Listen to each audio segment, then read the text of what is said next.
क्या इस देश में कानून अब चेहरा और जात देखकर फैसला सुनाता है?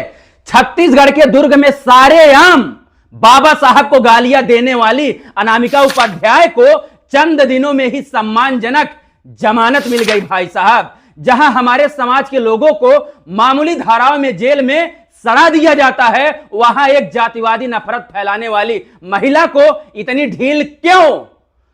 क्या SC/ST एक्ट सिर्फ किताबों में सजाने के लिए बना है? साथियों, मामला छत्तीसगढ़ के दुर्ग का है।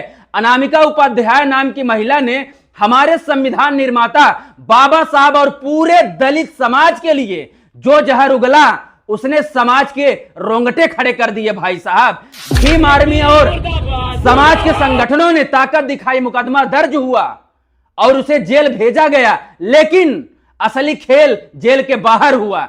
चंद दिनों के भीतर ही उसे जमानत मिल गई। मेरा सवाल सीधा है, SC/ST एक्ट की धाराएं इतनी कमजोर कैसे पड़ गई?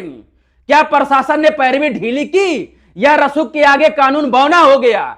जब एक दलित युवक पर मुकदमा होता है तो जमानत के लिए एड़ियां घिसनी पड़ती हैं, लेकिन यहां खुलेआम नफरत फैलाने वालों के लिए कोर्ट के दरवाजे इतनी जल्दी कैसे खुल गए? यह स्थिति बहुत ही चिंताजनक है और हम इसे बर्दाश्त नहीं करेंगे। अनामिका उपाध्याय को जमानत तो मिल गई, लेकिन क्या न्याय मिल गया? दुर्ग कलेक्टर ऑफिस में भीम आर्मी का गर्जना और IG को सौंपा गया ज्ञापन इस बात का गवाह है कि समाज अब सो नहीं रहा है। अगर एक तरफा न्याय होगा तो आंदोलन की आग सड़कों पर जाएगी। क्या वाकई रसूखदार अपराधियों के लिए SC/ST एक्ट के मायने बदल जाते हैं? देखिए इस वीडियो का दूसरा भाग। दोस्तों, अनामिका उपाध्याय की जमानत के बाद दुर्ग में आक्रोश की लहर है। भीम आर्मी के साथियों ने कलेक्टर कार्यालय का घेराव किया और IG को ज्ञापन सौंपा।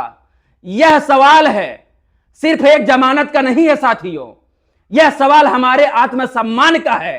कानून कहता है कि SC/ST एक्ट में समझौता और ढील नहीं होनी चाहिए, फिर यहां ऐसा क्यों हो रहा है? यह दोहरा मापदंड संविधान की मूल भावना के खिलाफ है। एक तरफा हमारे समाज को छोटे अपराधों में जेल की सख्त सजा मिलती है और दूसरी तरफ गंभीर नफरत फैलाने वालों को आजादी। हम प्रशासन से जवाब मांगते हैं। अगर इस मामले में कड़ी पैरवी नहीं हुई और न्याय का मजाक बना रहा तो याद रखिएगा, हम बाबा साहब के वो वंशज हैं जो अपना हक और इंसाफ छीनना जानते हैं। इस वीडियो को इतना फैलाओ कि सिस्टम की नींद उड़ जाए। जय भीम, जय संविधान।